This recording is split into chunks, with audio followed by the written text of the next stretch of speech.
बिस्मिल्लाहिर्रहमानिर्रहीम। अस्सलाम वालेकुम। मेरा नाम डॉक्टर एहसन है और आज हम जानेंगे role of some important mineral nutrients के बारे में। Okay, so analysis of plant shows the presence of a large number of mineral elements.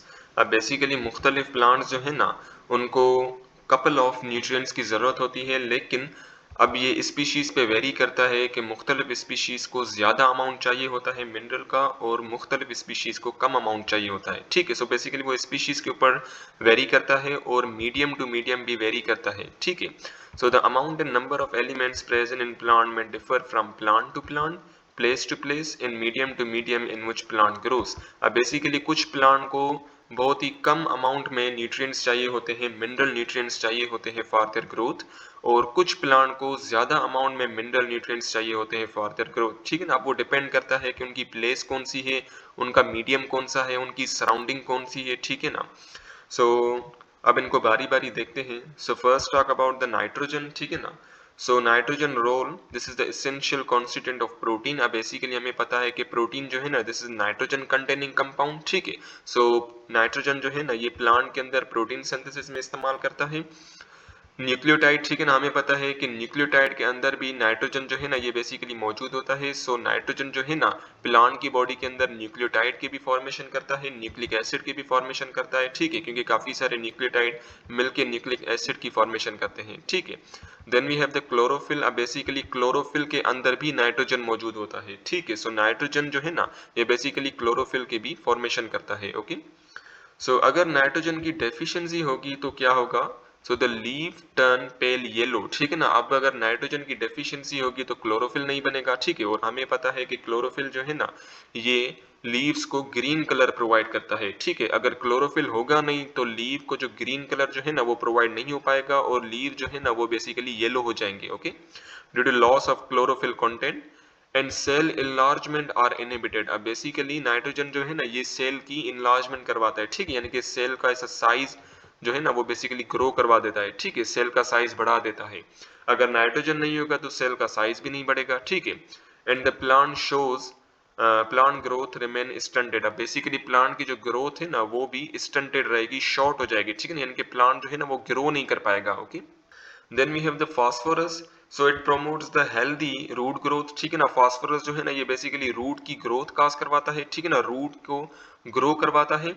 And phosphorus also causes fruit ripening. ठीक है ना, ये बेसिकली फ्रूट को पकाता है, राइपन करता है। ठीक है, and it also involved in the formation of the cell membrane as phospholipids, nucleic acid, coenzyme NAD and NADP, ATP role in energy transfer reaction। अब बेसिकली ये जो फॉस्फोरस है ना, ये सेल मेम्ब्रेन की भी फॉर्मेशन करता है और हमें पता है कि सेल मेम्ब्रेन जो है ना, वो काफी सारे फॉस्फोलिपिड से बने हुए होते हैं। ठीक है, फॉस्फोलिपिड के अंदर बेसिकली फॉस्फोरस मौजूद होता है। ठीक है, सो फॉस्फोरस क्या कर रहा है, ये सेल मेम्ब्रेन की भी फॉर्मेशन करवा रहा है। Okay, then we have the nucleic acid. अब बेसिकली फॉस्फोरस जो है ना, ये न्यूक्लिक एसिड की भी फॉर्मेशन करवाता है। कैसे?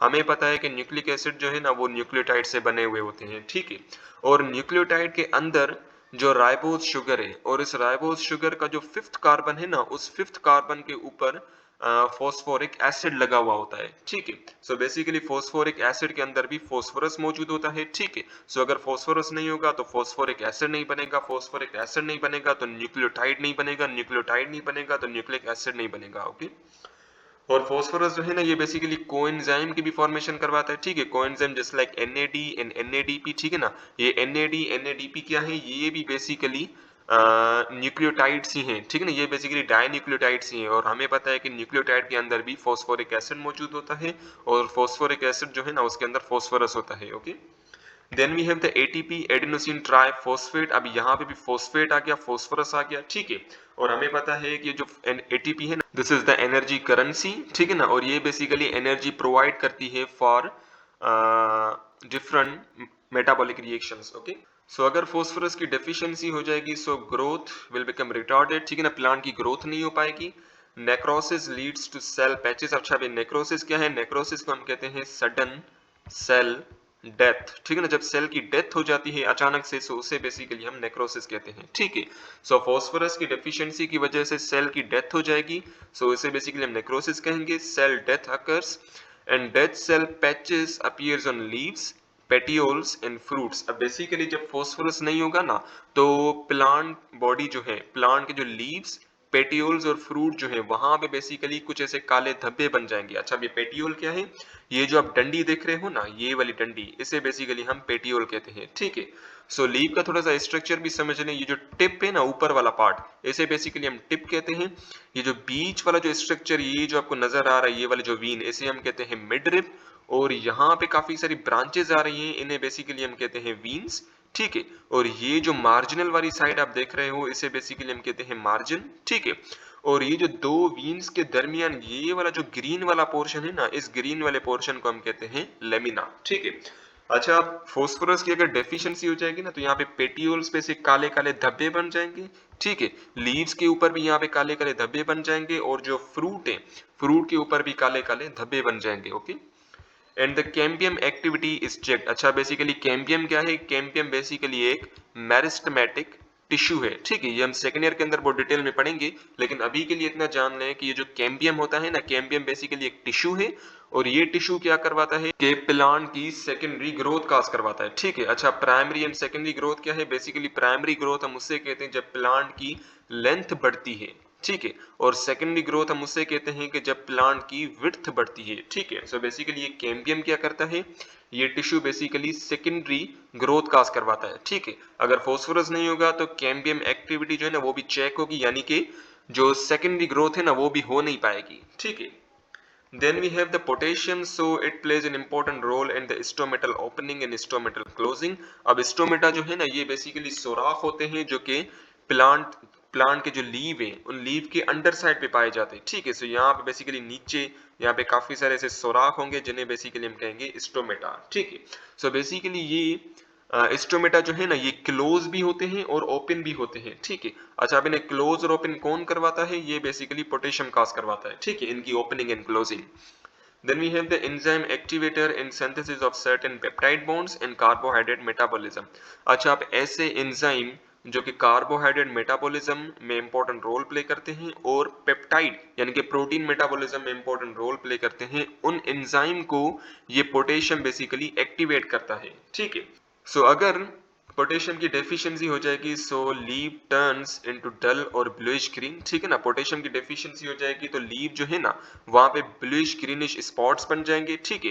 क्लोरोसिस हो जाएगी। क्लोरोसिस बेसिकली हम कहेंगे जब प्लांट लीव जो है ना वो बेसिकली येलो हो जाए, ठीक है। प्लांट लीव जब येलो हो जाए उसे बेसिकली हम क्लोरोसिस कहते हैं, ओके। ग्रोथ इज स्टंटेड, ठीक है ना, प्लांट की ग्रोथ हो नहीं पाएगी। And shortening of the internodes. अच्छा, अब इंटरनोड्स क्या है? बेसिकली सबसे पहले ये समझ लें कि नोड्स क्या होते हैं। सो ये मैं बना रहा हूँ स्टेम, ये स्टेम है और ये काफी सारी रूट्स हैं, ठीक है। And this is a ground. अब बेसिकली स्टेम पे काफी सारे ऐसे स्ट्रक्चर्स होते हैं जिन्हें हम कहते हैं नोड्स, ठीक है। ये जो मैं बना रहा हूँ ना, दीज आर द नोड्स। और नोड्स से बेसिकली क्या होते हैं कि आगे चल के स्टेम अराइज होती है या तो लीव अराइज होता है, ठीक है। और दोनों नोड्स के, ये भी नोड है ये भी नोड है, ठीक है, दोनों नोड के बीच में ये जो स्पेस है ना, या ये वाला जो पूरा स्ट्रक्चर है, इससे बेसिकली हम कहते हैं इंटर नोड, ठीक है। अच्छा, अब जब पोटेशियम की कमी हो जाएगी ना तो ये जो इंटर नोड का जो साइज है ना वो डिक्रीज हो जाएगा, यानी कि ये जो नोड है ना ये आपस में करीब आ जाएंगे और ये जो इंटर नोड है इसका साइज बेसिकली डिक्रीज हो जाएगा, ठीक है। Then we have the sulfur. So sulfur is essential for growth and development of all crops, ठीक है ना। सल्फर जो है ना ये भी प्लांट की ग्रोथ के लिए रिस्पॉन्सिबल है और तमाम जितनी भी फसलें हैं उनकी ग्रोथ और डेवलपमेंट के लिए रिस्पॉन्सिबल है, okay. And it is also used in the formation of some amino acid. हमें पता है कि कुछ अमाइनो एसिड्स ऐसे हैं जो कि सल्फर कंटेनिंग है, ठीक है, जिनका रेडिकल ग्रुप जो है ना वहां पे सल्फर भी आ जाता है, ठीक है। सो सल्फर जो है ना ये बेसिकली कुछ सल्फर कंटेनिंग अमाइनो एसिड की भी फॉर्मेशन करते हैं, प्रोटीन की भी फॉर्मेशन करता है और ये ऑयल्स की भी फॉर्मेशन करते हैं, ठीक है। सल्फर जो है ना ये ऑयल की भी फॉर्मेशन करता है। And it helps to develop and activate certain enzymes and vitamins. अब बेसिकली सल्फर कुछ एंजाइम का एक्टिवेटर भी है, ठीक है, यानी कि कुछ एंजाइम को क्या करता है? एक्टिवेट करता है। और सल्फर जो है ना ये विटामिन्स की भी फॉर्मेशन करवाता है, ठीक है। विटामिन्स क्या है? These are the organic compounds which are also required for the growth and development of living organism, okay. अगर सल्फर की डेफिशिएंसी हो जाएगी सो प्लांट आर स्मॉल, ठीक है ना, प्लांट जो है वो स्मॉल हो जाएंगे, स्पिंडली यानी कि वीक हो जाएंगे, थिन हो जाएंगे, with short and cylinder stock, यानी कि उनकी जो स्टेम है वो शॉर्ट हो जाएगी एंड सिलेंडर स्टॉक यानी कि जो स्टेम है ना वो भी बेसिकली वीक हो जाएगी, पतली हो जाएगी। Okay, their growth is retorted, ठीक है ना, प्लांट जो है वो ग्रो नहीं कर पाएगा, उसकी ग्रोथ नहीं हो पाएगी, लेंथ में इंक्रीज नहीं होगी, ठीक है ना, प्लांट का स्टेम जो है वो बेसिकली लेंथ में इंक्रीज नहीं हो पाएगा। And nitrogen fixation is reduce. Basically क्या होता है कि जो नाइट्रोजन फिक्सिंग जो होती है ना वो नाइट्रोजन फिक्सिंग बैक्टीरिया कॉज करवाता है। नाइट्रोजन फिक्सिंग क्या होती है, बेसिकली सिंपली कन्वर्जन होती है नाइट्रोजन गैस की into the nitrogen containing compound just like nitrates, ammonium, ठीक है। सो बेसिकली ये जो नाइट्रोजन फिक्सिंग जो है ना ये नाइट्रोजन फिक्सिंग बैक्टीरिया कॉज करवाता है जस्ट लाइक साइनोबैक्टीरिया। और उन्हीं साइनोबैक्टीरिया को जो न्यूट्रिएंट प्रोवाइड करता है ना वो बेसिकली प्लांट प्रोवाइड करता है, ठीक है। अगर प्लांट की सही से ग्रो नहीं हो पाएगी, ग्रोथ नहीं हो पाएगी, तो प्लांट जो है ना ये इसी साइनोबैक्टीरिया को, इन्हीं नाइट्रोजन फिक्सिंग बैक्टीरिया को सपोर्ट प्रोवाइड नहीं कर पाएगा, ठीक है। जिसकी वजह से ये जो नाइट्रोजन फिक्सिंग बैक्टीरिया जो है ना ये नाइट्रोजन को नाइट्राइट्स में और अमोनिया में अमोनियम में कन्वर्ट नहीं कर पाएंगे, ठीक है। सो इस वजह से क्या हो रहा है कि नाइट्रोजन फिक्सिंग जो है ना वो भी रिड्यूस हो रही है, ठीक है। Then lastly we have the magnesium. So it activates some enzymes, ठीक है ना। So magnesium क्या कर रहा है कि कुछ enzymes को activate कर रहा है, कुछ enzyme का activator है, और वो enzyme क्या करते हैं, these enzyme causes the formation of chlorophyll, ठीक है ना, वो enzyme chlorophyll की formation करते हैं। सम कार्बोहाइड्रेट, ठीक है ना, कार्बोहाइड्रेट की भी फॉर्मेशन करते हैं वो एंजाइम, और एंजाइम को एक्टिवेट कौन करता है, डेट इज अ मैग्नीशियम, ठीक है। उसके अलावा वो एंजाइम जो है ना वो कन्वर्ट करते हैं स्टार्च को शुगर में, ठीक है ना। ऑल्दो स्टार्च खुद एक शुगर है, लेकिन स्टार्च को ये क्या करते हैं दूसरे कार्बोहाइड्रेट में कन्वर्ट करते हैं। Okay, and it presence in plant tissue help the plant to withstand in cold temperature. और बेसिकली जो मैग्नीशियम है ना ये मैग्नीशियम बेसिकली प्लांट को कोल्ड टेम्परेचर के डेंजरस इफेक्ट से भी बचाता है, ठीक है। यानी कि कोल्ड टेम्परेचर के जो डेंजरस इफेक्ट है ना उन डेंजरस इफेक्ट से भी मैग्नीशियम जो है ना ये प्लांट को प्रोटेक्ट करता है, ठीक है, प्रिवेंट करता है। अगर मैग्नीशियम की डेफिशिएंसी हो जाएगी so then there will be yellowing of leaves, ठीक है ना। येलोइंग क्यों होंगे, बिकॉज हमें पता है कि जो क्लोरोफिल है ना क्लोरोफिल में नाइट्रोजन के साथ साथ मैग्नीशियम भी मौजूद होता है, ठीक है। अगर मैग्नीशियम नहीं होगा तो क्लोरोफिल नहीं बनेगा, क्लोरोफिल नहीं बनेगा तो लीव्स जो है ना वो बेसिकली येलो हो जाएंगे। ओके, ऑफिन इंटरवीनल डेथ। अब इंटरवीनल डेथ का क्या मतलब है, इंटरवीनल यानी कि दो वीन्स जो है ना, एक तो ये वाली वीन और दूसरी ये वाली वीन, ठीक है। इन दोनों वीन्स के दरमियान ये वाला जो पूरा स्ट्रक्चर है ना और इस स्ट्रक्चर के अंदर जितने भी टिश्यूज आ जा रहे हैं वो तमाम टिश्यूज जो है ना वो बेसिकली डेड हो जाएंगे। Okay, on leave tissue on areas of chlorosis, ठीक है ना। क्लोरोसिस बेसिकली हम कहेंगे yellowing of leaves, chlorotic area में टर्न ब्राउन कलर्ड। अब अच्छा बेसिकली अगर काफी टाइम हो जाएगा तो बेसिकली जो क्लोरोटिक एरियाज यानी कि जो येलोइश एरियाज जो है ना वो बेसिकली कन्वर्ट हो जाएंगे into the brown coloured. Okay,